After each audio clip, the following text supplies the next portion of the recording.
Assalamualaikum warahmatullahi wabarakatuh. Perkenalkan, nama saya Muklis Maulana dari Prodi Teknik Industri kelas 5A, eh, mata kuliah pengendalian kualitas. Di sini saya akan menjelaskan terkait UAS dari Pak Hafid Rosidi STMT. Untuk soal yang pertama,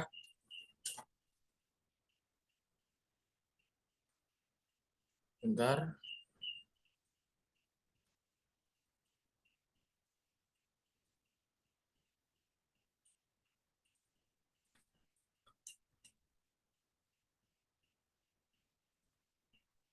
Untuk soal yang pertama, pada awal tahun 1980-an, metode Six Sigma mulai diperkenalkan aplikasinya pada perusahaan manufaktur dan Motorola dan secara bertahap diaplikasikan juga pada sektor bisnis lain seperti perbankan, hotel, rumah sakit, dan migas, serta sektor lainnya.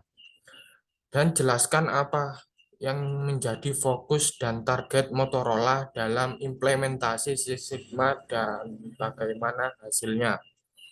Untuk jawabannya yang pertama, pada awal tahun 1980-an, Motorola memfokuskan implementasi Six Sigma untuk meningkatkan kualitas produk dan proses manufaktur mereka. Tujuan utama Six Sigma adalah mengurangi variabilitas dalam proses produksi hingga tingkat 6 Six Sigma atau sekitar 3,4 divits per juta kesempatan. Dengan fokus ini, Motorola berupaya mencapai tingkat kendala produk yang tinggi dan mengurangi tingkat cacat hasilnya. Motorola berhasil mengoptimalkan efisiensi produksi, meningkatkan kepuasan pelanggan, dan mengurangi biaya cacat atau perbaikan serta pendekatan Six Sigma membantu perusahaan memahami dan mengukur setiap tahap proses, mendeteksi penyiapan, dan memberikan solusi yang dapat menghasilkan produk atau layanan yang lebih konsisten dan berkualitas tinggi. Kemudian untuk soal yang kedua, dalam implementasi Six Sigma terdapat pedoman yang dijadikan acuan, yakni 5 fase dalam upaya penyelesaian proyek untuk mencapai level Six Sigma yang ditargetkan, dan sebutkan serta jelaskan 5 fase yang dimaksud.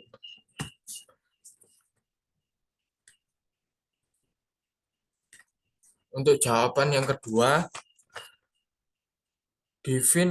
definisi yaitu proyek menetapkan ruang lingkup, mengidentifikasi pelanggan kunci, dan mengidentifikasi parameter kritis yang akan diukur. Yang B, measure atau pengukuran, yaitu mengidentifikasi variabel kritis yang mempengaruhi kualitas produk atau layanan dan mengumpulkan data untuk mengevaluasi kinerja saat ini.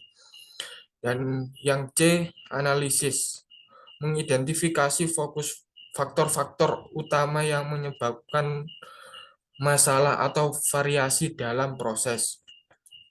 Dan yang D, improve atau perbaikan, yaitu untuk mengatasi masalah yang diidentifikasi selama fase analisis.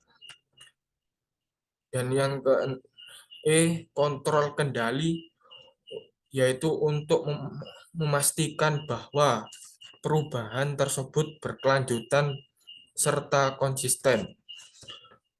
Untuk yang soal nomor 3, kualitas suatu perusahaan tidak hanya tergambarkan melalui hasil produk yang berkualitas saja, tetapi justru produk yang berkualitas itu merupakan iuran atau hasil dari manajemen perusahaan yang berkualitas. Sebutkan dan jelaskan minimal 5 standar kualitas yang menjadi rujukan perusahaan sektor makanan dan minuman dalam menjamin kualitas produk atau manajemen perusahaannya. Untuk jawaban yang ketiga,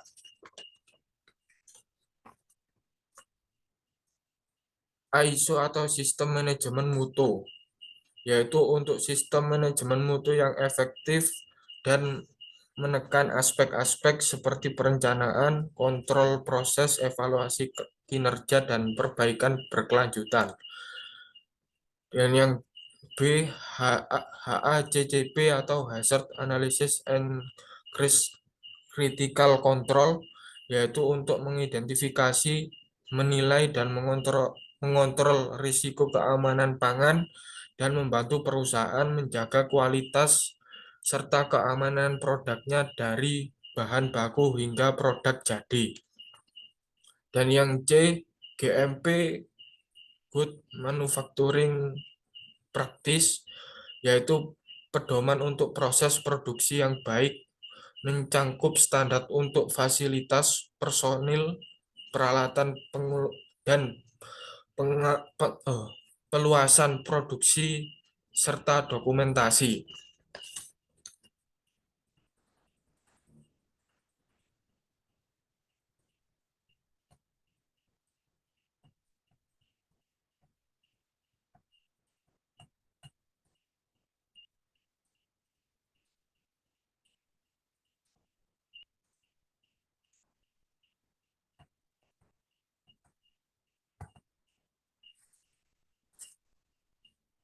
Kemudian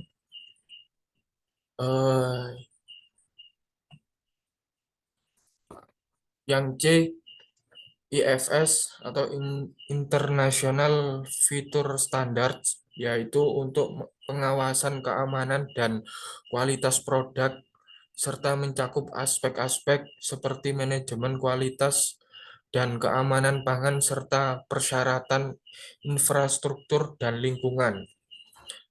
Dan yang kedua, SQF atau Safe Quality Food, yaitu untuk keamanan pangan dan kualitas serta mencakup pemantauan dan pengendalian risiko pada promosikan, perbaikan, dan berkelanjutan dalam manajemen mutu. Untuk soal nomor 4,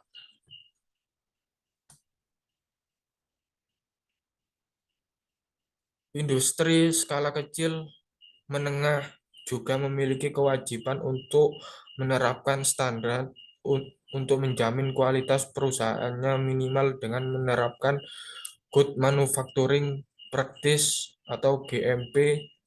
Jelaskan langkah-langkah penerapan GMP bagi industri makanan minuman skala kecil menengah. Jawaban dari nomor 4 yaitu desain dan fasilitas produksi adalah menyusun fasilitas produksi yang bersih serta terorganisir dan mudah dibersihkan. Yang B, sanitasi dan kebersihan. Menerapkan pro kontrol sanitasi yang ketat untuk peralatan dan area produksi. Yang C, memantau bahan baku. Memeriksa bahan baku untuk memastikan keberlanjutan dan keamanannya. Yang kedua, proses produksi, yaitu mengadopsi prosedur operasional standar atau SOP untuk setiap tahapan produksi. Yang manajemen karyawan, yaitu melakukan pelatihan reguler kepada karyawan mengenai GMP. Yang pengendalian kualitas, yaitu menerapkan pengendalian kualitas yang mencakup pengujian bahan baku dan produk akhir. F, pemantauan lingkungan, mengawasi kondisi lingkungan produksi. Yang G, dokumentasi dan rekam jejak, yaitu membuat dokumentasi lengkap mengenai proses produksi, pengujian, dan pemantauan. Dengan mematuhi langkah-langkah industri makanan minuman skala kecil menengah dapat meningkatkan kualitas produknya serta memenuhi standar keamanan pangan. Mungkin Itu saja penjelasan dari saya mengenai jawaban terkait pengendalian proses atau pengendalian kualitas. Sekian dari saya. Assalamualaikum warahmatullahi wabarakatuh.